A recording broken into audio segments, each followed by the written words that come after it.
எடப்பாடி அவர்கள் கொண்டு வந்த திட்டங்களை எண்ணடங்காத திட்டங்களை வாரி வழங்கியிருக்கிறது.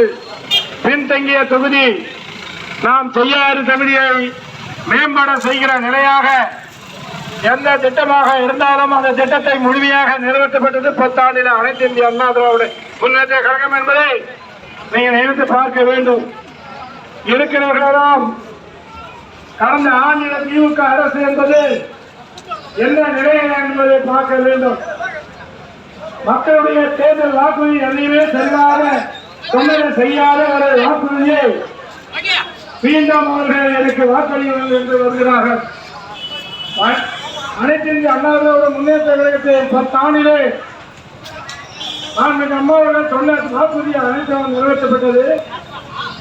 எடப்பாடி அவர்கள் முதலமைச்சராக இருக்கிற காலகட்டத்தில் அனைத்தும் நிறைவேற்றப்பட்டது. நான் அம்மாவர்கள் தேர்தல் சொன்னது தாய்மார்களுக்கு முன்னுரிமை கொடுக்கின்ற வகையில் வேண்டும் நான் கொடுப்பேன் என்றால் அதை யாரும் பாகுபாடு இல்லாமல் வழங்கப்பட்டது. மேற்கொண்டு கொடுக்கப்படும் என்றால் அதை முழுமையாக மாணவர்களுக்கு வழங்கப்பட்டது. மாடு கொடுக்கப்படும் என்றால் அதை தகுதி வாய்ந்தவர்களுக்கு 50 மாடுகள் வழங்கப்பட்டது. 4 ஆடுகளை வழங்கப்பட்டது.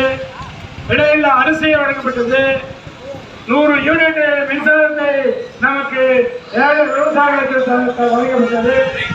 விவசாய பொதுமக்களுக்கு வட்டி கடனை 6000 கோடியை அம்மாவர்கள் அதை தள்ளுபடி செய்தார்.